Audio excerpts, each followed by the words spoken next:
भडगाव तालुक्यामध्ये काल झालेल्या मुसळधार पावसाने सर्वत्रच हाहाकार माजलेला आपण पाहायला मिळाला। भडगाव तालुक्यामध्ये मोठे नुकसान पावसाच्या या मुसळधार पावसाने झालेले आहे।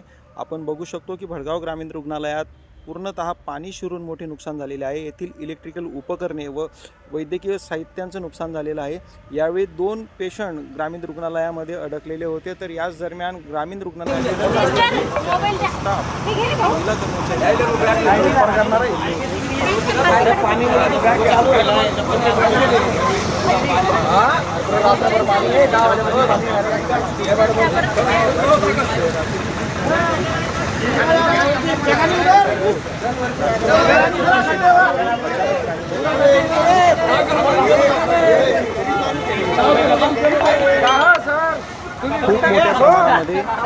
साचलेले या ठिकाणी पाहायला मिळाले। यावेळी परिसरातील जी वॉल कंपाऊंड या ठिकाणी करण्यात आलेली होती ती तोडण्यात आली व हे वॉल कंपाऊंड तोडून ग्रामीण रुग्णालयात साचलेल्या पाण्याला दिशा देण्यात आली व या ठिकाणून हे संपूर्ण पाणी पुढच्या प्रवाहात नदीपात्राकडे वळवण्यात आलं। आपण बघू शकतो की भडगाव ग्रामीण रुग्णालयात पाणी ग्रामीण रुग्णालयाच्या समोरच्या बाजूनेही पाणी प्रवाह वळवण्यात आला। भडगावचे ग्रामीण रुग्णालय यावेळी आपण येथील वैद्यकीय अधिकारी डॉक्टर पंकज जाधव यांच्याशी संपर्क साधण्याचा प्रयत्न केला। भडगाव ग्रामीण रुग्णालयाचे वैद्यकीय अधिकारी डॉक्टर पंकज जाधव यांनी या संपूर्ण परिस्थितीवर काय मत मांडले आपण यावेळी बघूया।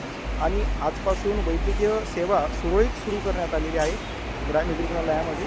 आपण बघू शकतो की ग्रामीण रुग्णालयाची पूर्व परिस्थिती पूर्ववत येताना आज आपल्याला पाहायला मिळाली। अनेक रुग्णांची तपासणी सकाळपासूनच या ठिकाणी सुरू करण्यात आली होती। काल जरी पावसाचे पाणी साचले होते तरी आज येथील वैद्यकीय सुविधा पुन्हा एकदा सुरू करण्यात आली आहे। यावेळी डॉक्टर पंकज जाधव वैद्यकीय अधिकारी आपल्यासोबत आहेत। सततधार पावसामुळे हळूहळू ग्रामीण रुग्णालयाच्या परिसरात पाण्याची पातळी वाढली। दरम्यान आमच्याकडे 2 रुग्ण होते जे ऑलरेडी डिस्चार्ज आम्ही सकाळी करणारच होतो। त्या पेशंटला तातडीने आम्ही हलवलं, त्यांना घरापर्यंत पोहोचवण्याची सोय दिली। दरम्यान परत ते सततधार पावसामुळे हळूहळू पातळी वाढत अतिशय ग्रामीण रुग्णालयाच्या आत पाणी शिरलं आणि ते जवळपास 3-4 फुटापर्यंत पाणी पोहोचलं। त्यावेळेस कर्मचाऱ्यांना बाहेर काढणं क्रमप्राप्त होतं, तर मी त्यावेळेस कर्मचाऱ्यांना बाहेर काढण्याचा नगरपालिकेच्या मदतीने प्रयत्न केला आणि आम्ही सुखरूप बाहेर पडलो।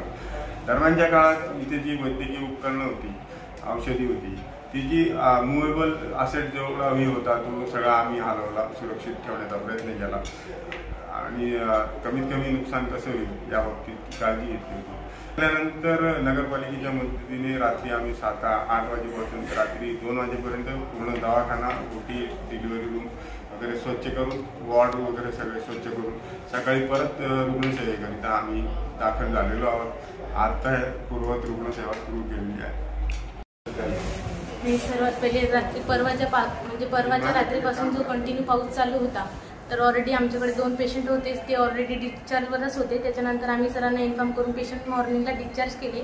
त्याच्यानंतर हळूहळू पाणी साचत आहे हे माहिती झालं आम्हाला, तेव्हा आम्ही जे इन्स्ट्रुमेंट वगैरे आहेत, जे औषधी आहेत, जे मेडिसिन वगैरे आहे ते आम्ही वाचवण्याचा प्रयत्न केला। त्याच्यानंतर अचानक भरपूर पाणी वाढल्यामुळे आम्ही सरांना कॉल केला, इन्फॉर्म केला आणि सरांनी ट्रॅक्टर वगैरे बोलावून आम्हाला बाहेर काढलं आणि कोणालाही जीवितहानी झालेली नाही आहे त्याच्यामध्ये। आज सकाळपासून येथील वैद्यकीय सेवा सुरळीत सुरू करण्यात आली आहे।